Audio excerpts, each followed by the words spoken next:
Soroti dugaan penyerobotan sempadan Sungai Ijo Gading, jurnalis dikriminalisasi, di mana letak keadilan untuk insan pers.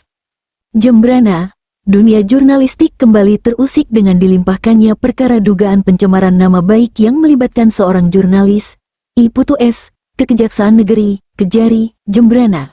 Perkara yang sejak awal berkaitan erat dengan produk jurnalistik, kini berujung pada proses pidana. Langkah ini menimbulkan kekhawatiran bahwa kebebasan pers di Jembrana tengah berada di ujung tanduk. Kasus ini bermula dari sebuah berita investigasi yang tayang di media CMN, menyoroti dua dugaan pelanggaran serius.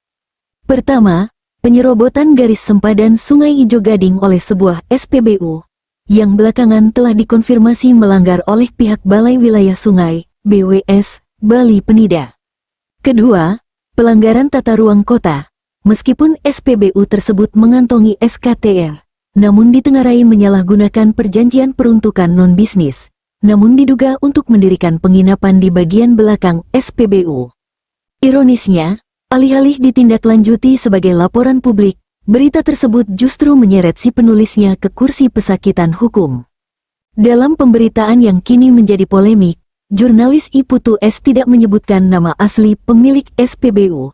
Ia menulis nama samaran Anik Yahya, padahal dalam izin-izin resmi nama pemilik tercatat sebagai Dewi Supriyani. Ini mempertegas bahwa tidak ada niat mencemarkan nama baik secara personal, apalagi menyerang secara langsung.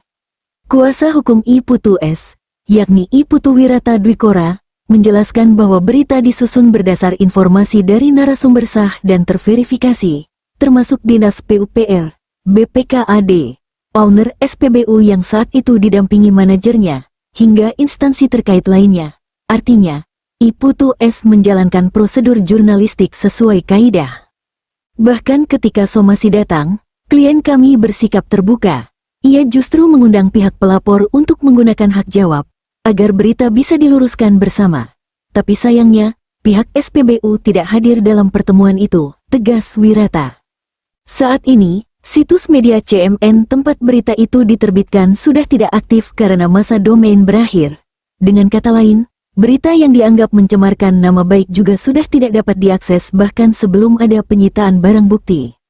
Meski demikian, I Putu S tetap dinyatakan sebagai tersangka dan kini menjalani proses hukum, diduga melanggar pasal 45 ayat 4, Jo, pasal 27 AUU ITE. Pelimpahan perkaranya ke Kejari dilakukan Selasa, tanggal 15 Juli tahun 2025, setelah berkas dinyatakan lengkap.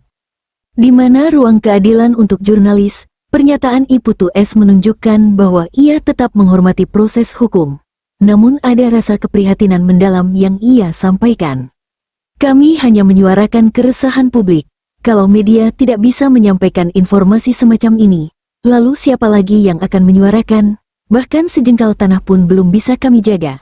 Apalagi seluruh Jembrana, ungkapnya penuh haru. Ia juga menyampaikan permohonan maaf kepada masyarakat Jembrana karena merasa belum mampu melindungi wilayah dari upaya-upaya penyerobotan secara ilegal. Saya tidak menyangka, menyuarakan kebenaran bisa membuat kami duduk sebagai terdakwa. Ini bukan soal pribadi saya, tapi soal masa depan kebebasan pers di daerah, tambahnya. Kasus ini seakan menunjukkan bahwa ruang gerak jurnalis untuk menjalankan fungsi kontrol sosial semakin sempit. Ketika berita bersumber jelas, nama disamarkan, konfirmasi dilakukan, dan hak jawab telah diberikan, mengapa justru jurnalis yang dikriminalisasi? Banyak pihak mulai mempertanyakan, apakah ini bentuk intimidasi terhadap pers? Apakah hukum hanya berpihak pada mereka yang punya kuasa? Kondisi ini menjadi pukulan keras terhadap semangat kemerdekaan pers, sebagaimana dijamin dalam Undang-Undang Nomor 40 Tahun 1999 tentang pers. Meski kecewa, I Putu S dan tim hukumnya tetap berharap proses di pengadilan dapat mengungkap kebenaran dan membuktikan bahwa ini adalah produk jurnalistik, bukan niat jahat. Mereka percaya, pembelaan terhadap kebenaran tidak boleh dikalahkan oleh tekanan atau kekuasaan. Kami percaya, keadilan masih ada, dan kami akan terus berjuang untuk memastikan suara media tidak dibungkam. Tutup I Putu S catatan. Kasus ini menjadi pengingat bahwa perlindungan terhadap jurnalis tidak hanya berbicara soal individu, tapi soal hak publik atas informasi yang benar, Bila jurnalis dipenjara karena menjalankan tugasnya, lalu siapa lagi yang akan menyuarakan kebenaran di masa depan?